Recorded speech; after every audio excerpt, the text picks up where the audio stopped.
गुजरात से लेकर राजस्थान तक सैलाब का सितम। भारी बारिश के चलते कई इलाके पानी में डूबे। गुजरात के नवसारी में 1000 लोगों को रेस्क्यू किया गया।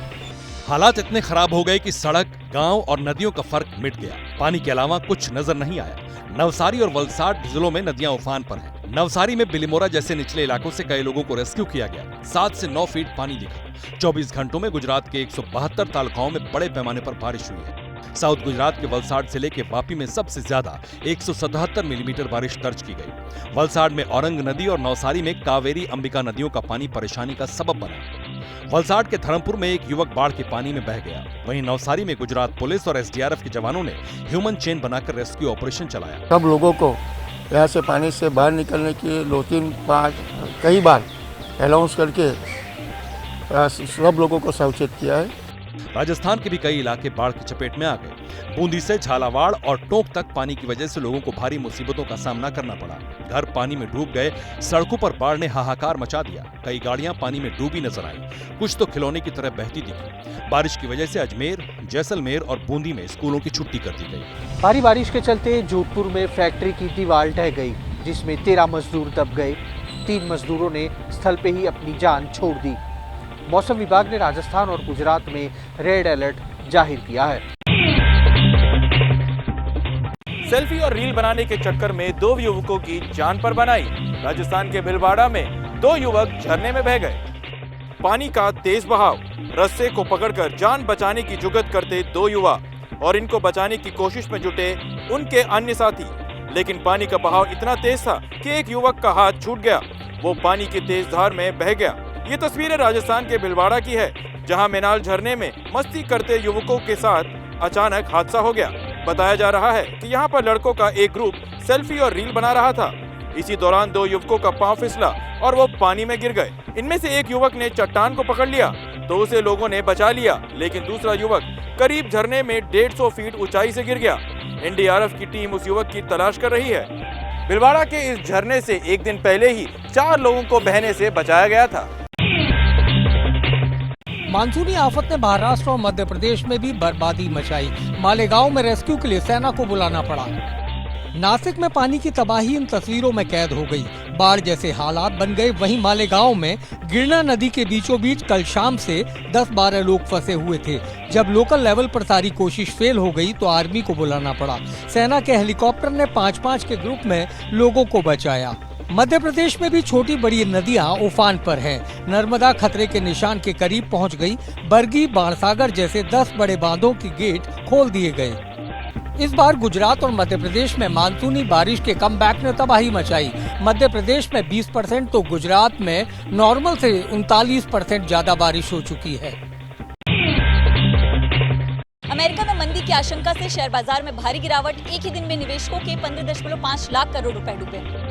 हफ्ते के पहले कारोबारी दिन शेयर बाजार गिरावट के साथ खुला। मार्केट में सुबह से ही बिकवाली हावी रही। आखिर में सेंसेक्स 2223 अंकों की गिरावट के साथ बंद हुआ। सेंसेक्स में आज 2.74% की गिरावट दर्ज की गई। निफ्टी 663 अंकों की गिरावट के साथ बंद हुआ। निफ्टी में 2.70 की गिरावट दर्ज की गई। शेयर बाजार में गिरावट से निवेशकों की वेल्थ 15.5 लाख करोड़ रुपए घट गई। 5 अगस्त को बीएसई पर लिस्टेड कंपनियों का overall market cap 441 lakh crore रुपए हो गया। 2 अगस्त को ये लगभग 456.5 लाख करोड़ था। आज शेयर बाजार में 3084 स्टॉक गिरकर बंद हुआ। वहीं महज 469 शेयर ही बढ़त के साथ बंद हुए। बीएसई का mid cap index 3.60%, small cap index 4.21% और लार्ज कैप इंडेक्स 2.77% गिरकर बंद हुआ। आज शेयर बाजार की गिरावट साल की दूसरी सबसे बड़ी गिरावट थी। इससे पहले लोकसभा चुनाव के नतीजे वाले दिन 4 जून को सेंसेक्स 5.74 गिरा था। संसद में अब इस हफ्ते पेश हो सकता है बहुचर्चित वक्फ बोर्ड संशोधन बिल। इस बिल में होने वाले बदलावों का विरोध करते हुए विरोधियों ने मोदी सरकार के खिलाफ मोर्चा खोल दिया है। 2 अगस्त की शाम को कैबिनेट से मंजूरी मिलने के बाद आज वक्फ बिल के संसद में पेश होने का बड़ा शोर था, लेकिन ऐसा कुछ नहीं हुआ और अब खबर ये है कि वक्फ संशोधन बिल इस हफ्ते राज्यसभा में पेश किया जा सकता है। सरकार ने वक्फ एक्ट में करीब 40 संशोधनों को मंजूरी दी है। वक्फ बोर्ड की शक्तियों और कार्यप्रणाली में संशोधन को मंजूरी दी गई है। जैसे वक्फ बोर्ड की विवादित और पुरानी संपत्ति का नए सिरे से सत्यापन हो सकेगा। वक्फ की आड़ में मनमानी पर रोक लगेगी।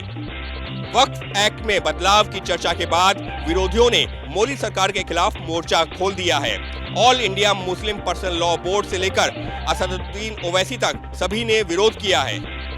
मोदी हुकूमत वक्फ बोर्ड की ऑटोनॉमी को छीनना चाहती है। संपत्तियों के ऊपर नजर है, संपत्ति हड़पना जाए तो ये केवल संपत्तियों पे अपने चहेतों को संपत्ति बांट दें, लोगों के कारोबार कब से बने हुए हैं उन कारोबार को तबाह बर्बाद कर दें। अभी देश भर में करीब 30 वक्फ बोर्ड हैं और इन वक्फ बोर्डों के पास देश भर में करीब 9 लाख एकड़ की जमीन मौजूद है। इन वक्फ बोर्डों की कार्य प्रणाली को लेकर वक्त पर भ्रष्टाचार के आरोप भी लगते रहे हैं। अयोध्या गैंगरेप कांड पर बीजेपी ने समाजवादी पार्टी के खिलाफ शुरू की पोस्टर वार। इस बीच सपा के राष्ट्रीय अध्यक्ष अखिलेश यादव ने फिर से दोहराई आरोपियों के डीएनए टेस्ट की मांग। पिंक कलर के पोस्टरों में कहीं तंज भरी तो कहीं आक्रामक भाषा। अयोध्या रेप कांड का मामला लखनऊ में बीजेपी के इन पोस्टरों में गूंज रहा है। लखनऊ के 1090 चौराहे पर बीजेपी की अवध क्षेत्र की उपाध्यक्ष श्वेता सिंह ने होर्डिंग लगवाया है, तो डिप्टी सीएम ब्रजेश पाठक के घर के सामने प्रतापगढ़ के बीजेपी नेता मनीष शुक्ल ने। इस बीच अखिलेश यादव ने गैंगरेप केस के आरोपियों का डीएनए टेस्ट कराने की मांग दोहराई है। चुनाव से पहले भारतीय जनता पार्टी षड्यंत्र करना चाहती है। चुनाव से पहले ये इन्हीं का संशोधित कानून है 2023 का, जिसमें ये कहा गया है कि डीएनए टेस्ट होना चाहिए। अखिलेश यादव अपने पिता मुलायम सिंह यादव से भी 4 कदम आगे निकल गए। घिन आती है अखिलेश यादव आपकी सोच पर। आप स्वयं एक बेटी के बाप हैं। इस बीच रेप पीड़ित को बेहतर इलाज के लिए अयोध्या महिला अस्पताल से लखनऊ केजीएमयू रेफर किया गया है। रेप पीड़ित से मिलने के बाद बीजेपी के डेलीगेशन ने पार्टी हाईकमान को अपनी फैक्ट फाइंडिंग रिपोर्ट सौंप दी है। बीजेपी डेलीगेशन ने अपनी रिपोर्ट में लोकल पुलिस पर सवाल उठाए हैं। 4 पन्नों की रिपोर्ट में समाजवादी पार्टी पर निशाना साधा गया है। पीड़ित के लिए मुआवजा बढ़ाने की सिफारिश भी की गई है। जो भी आरोपी हो उसके खिलाफ कड़ी से कड़ी कार्रवाई की जाए। अयोध्या गैंगरेप कांड ऐसे समय पर गूंज रहा है जब यूपी में 10 विधानसभा सीटों पर उपचुनाव होना है। इनमें से एक सीट मिल्कीपुर भी है, जो कि सपा के अवधेश प्रसाद के सांसद बनने के बाद खाली हुई है। पति से झगड़े पर तैश में आई महिला ने तीसरी मंजिल से लगा ली छलांग। इंदौर में महिला की ये खुदकुशी कैमरे में कैद हो गई। महिला घर की छत के एकदम कोने में खड़ी थी। नीचे से घर वाले उसे मनाते रह गए।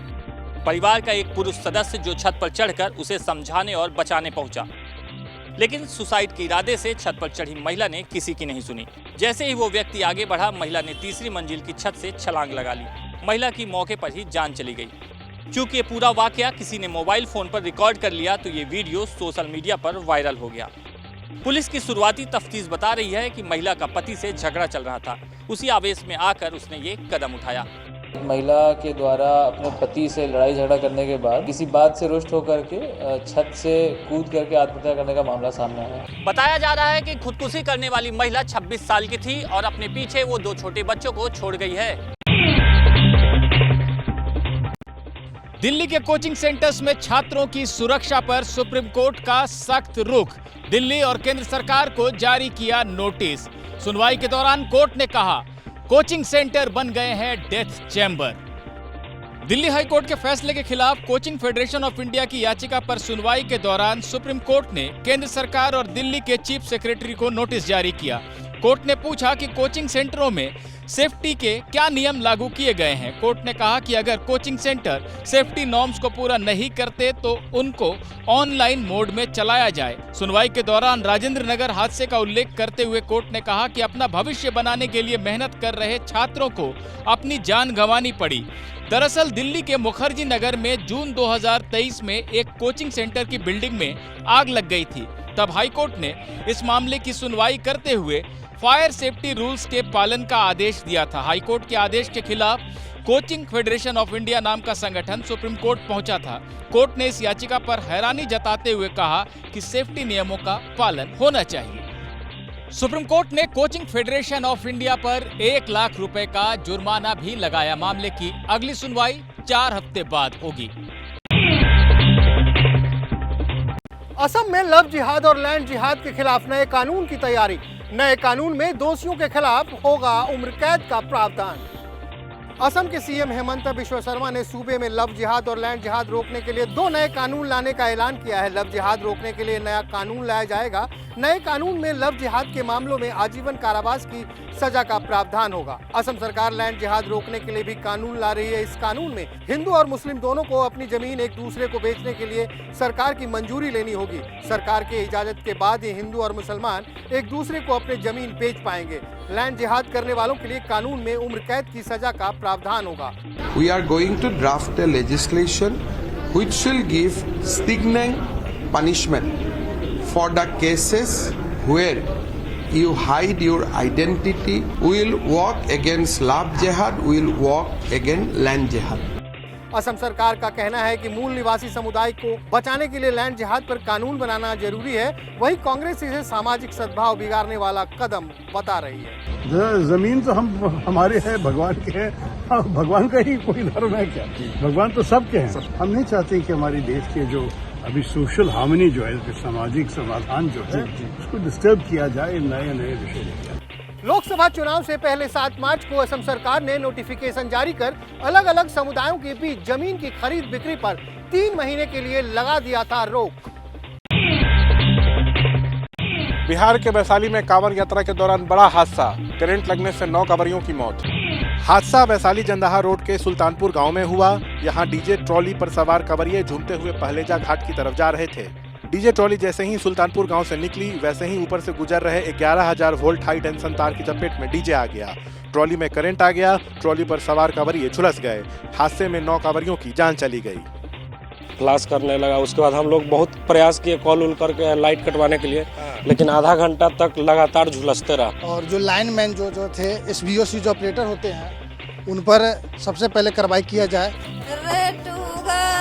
सभी मृतक सुल्तानपुर गांव के रहने वाले थे। प्रशासन ने मृतकों के परिवार वालों को 4-4 लाख रुपए की मदद दी है। हादसे की जांच के आदेश दिए गए हैं। 1 घंटा के बाद लाइन काटा, अगर जस्ट काट देता तो उतना के घबाल नहीं होता। स्थानीय लोगों का आरोप है कि फोन करने के बाद भी बिजली विभाग के कर्मचारियों ने तुरंत लाइट नहीं काटी। लोगों का कहना है कि अगर तुरंत लाइट काटी जाती तो कई लोगों की जान बचाई जा सकती थी। महाराष्ट्र में विधानसभा चुनाव की सियासी सरगर्मी बढ़ी। उद्धव ठाकरे कल पहुंच रहे दिल्ली, तो दूसरी तरफ डिप्टी सीएम अजित पवार निकालेंगे जन सम्मान यात्रा।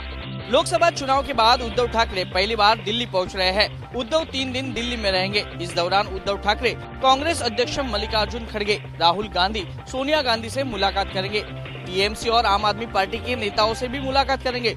शरद पवार से भी मुलाकात करने पहुंचेंगे उद्धव ठाकरे। उद्धव ठाकरे कल महाराष्ट्र के कांग्रेस प्रभारी रमेश चेन्नीथला से मुलाकात करेंगे। इस मुलाकात में सीट शेयरिंग को लेकर चर्चा हो सकती है। वहीं दूसरी तरफ महायुति में शामिल एनसीपी के चीफ और महाराष्ट्र के डिप्टी सीएम अजित पवार 8 अगस्त से जन सम्मान यात्रा की शुरुआत करेंगे। नासिक से इस यात्रा को शुरुआत होगी। अजित पवार की जन सम्मान यात्रा पूरे महाराष्ट्र में जाएगी। 31 अगस्त को इस यात्रा का समापन होगा। यात्रा के जरिए अजित पवार अपनी पार्टी के कार्यकर्ताओं के फीडबैक लेंगे और जमीन पर संगठन मजबूत करने की चर्चा करेंगे। हमने जिस प्रकार से योजना दी है, वो योजनाएं लोगों तक पहुंचे, वो लाभ सही समय में उनके पास पहुंचे, इसलिए ये जनसंवाद यात्रा है। सियासी हलकों में चर्चा है कि 15 अगस्त तक महायुति के विधानसभा चुनाव के लिए सीटों के लिए बंटवारे का फॉर्मूला तय हो सकता है। इस बीच राज ठाकरे की एमएनएस पार्टी ने 2 उम्मीदवारों का नाम घोषित कर दिया है। शिवड़ी विधानसभा से बाला नंदगांवकर तो पंढरपुर से दिलीप धोत्रे को उम्मीदवार बनाया है। उपराज्यपाल ही है दिल्ली के असली बॉस। सुप्रीम कोर्ट के एक फैसले से इस पर एक बार फिर से लग गई है मोहर। सुप्रीम कोर्ट ने दिल्ली नगर निगम में 10 एल्डरमैन यानी मनोनीत पार्षद को नामित करने के दिल्ली के उपराज्यपाल के फैसले को बरकरार रखा है। ये फैसला चीफ जस्टिस DY चंद्रचूड़ की अध्यक्षता वाली 3 जजों की पीठ ने किया। सुप्रीम कोर्ट ने साफ कर दिया कि LG को MCD में पार्षद मनोनीत करने का अधिकार है। इसके लिए दिल्ली सरकार की सहमति की जरूरत नहीं है। कोर्ट ने कहा कि दिल्ली के उपराज्यपाल MCD में 10 मनोनीत पार्षद बिना सरकार की सलाह के नियुक्त कर सकते हैं। इस फैसले को आम आदमी पार्टी सरकार के लिए बड़े झटके के तौर पर देखा जा रहा है, क्योंकि MCD में आम आदमी पार्टी का ही राज है। LG ने जो एल्डरमैन का डिसीजन लिया वो उसके लिए वही कॉम्पिटेंट अथॉरिटी है, और ये कहने के बाद एक जोरदार थप्पड़ लगा है आम आदमी पार्टी के शीर्ष नेताओं के गाल पे। मनोनीत पार्षद की नियुक्ति पर विवाद के चलते MCD में स्टैंडिंग कमेटी का चुनाव रुका हुआ था, क्योंकि मनोनीत पार्षद भी इसमें मतदान करते हैं। अब उसका रास्ता साफ हो गया है। आगरा में ताजमहल के अंदर फिर हुआ हंगामा। महिला ने ताजमहल के अंदर लहराया भगवा। ताजमहल के अंदर घुसकर इस महिला ने जैसे ही भगवा चुनरी लहराई, हंगामा शुरू हो गया। ताजमहल में तैनात सीआईएसएफ के जवान दौड़कर आए और महिला को पकड़ा। तब तक ये महिला नारेबाजी करती रही। चुन्नी लहरा रही मीरा राठौर नाम की ये महिला अपने साथ बोतल में पानी लेकर भी गई थी। मीरा ने दावा किया कि उसने सोमवार के दिन ताजमहल के अंदर जलाभिषेक किया।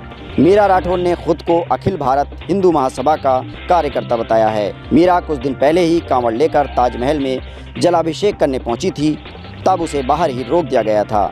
2 दिन पहले ही 2 लड़कों ने ताजमहल में गंगा जल चढ़ाया था। ये वीडियो सोशल मीडिया पर वायरल हुआ था। तब भी अखिल भारत हिंदू महासभा की ओर से दावा किया गया था कि दोनों युवकों ने तेजो महालय में गंगा जल चढ़ाया है। सीआईएसएफ ने दोनों युवकों को पकड़ लिया था। कई संगठन ताजमहल को तेजो महालय बताते रहे हैं। हाल के दिनों में यह विवाद और बढ़ा है। दिल्ली हाईकोर्ट से अरविंद केजरीवाल को नहीं मिली राहत। सीबीआई की गिरफ्तारी को चुनौती देने वाली याचिका हुई खारिज। केजरीवाल की याचिका खारिज करते हुए हाईकोर्ट ने जमानत के लिए केजरीवाल को निचली अदालत में जाने के लिए कहा। कोर्ट में सीबीआई ने कहा कि अरविंद केजरीवाल ही दिल्ली शराब नीति केस के असली सूत्रधार हैं। उनकी गिरफ्तारी के बिना मामले की जांच नहीं की जा सकती थी। 1 महीने के भीतर हमने चार्जशीट दाखिल कर दी थी। ये हमारी लड़ाई है, हमारे को उम्मीद है सर्वोच्च न्यायालय भी जाएंगे। कोर्ट में केजरीवाल की तरफ से कहा गया कि ईडी मामले में 3 बार जमानत दी गई है। हालांकि कोर्ट ने केजरीवाल के वकील की दलील नहीं मानी। अरविंद केजरीवाल की इस पूरे मामले में भूमिका है और शराब नीति का घोटाला एक सोची समझी साजिश है। कोर्ट ने उसका अवलोकन किया होगा, जो भी रिपोर्ट्स उनके सामने होंगी उसके अनुसार उन्होंने फैसला दिया है। जो कोर्ट का फैसला हो हम सबके लिए मान्य है। दिल्ली शराब घोटाले मामले में सीबीआई ने अरविंद केजरीवाल को 26 जून को गिरफ्तार कर लिया था। वहीं ईडी ने इसी मामले में 21 मार्च को गिरफ्तार किया था, जबकि 12 जुलाई को ईडी के मामले में अरविंद केजरीवाल को जमानत मिल गई।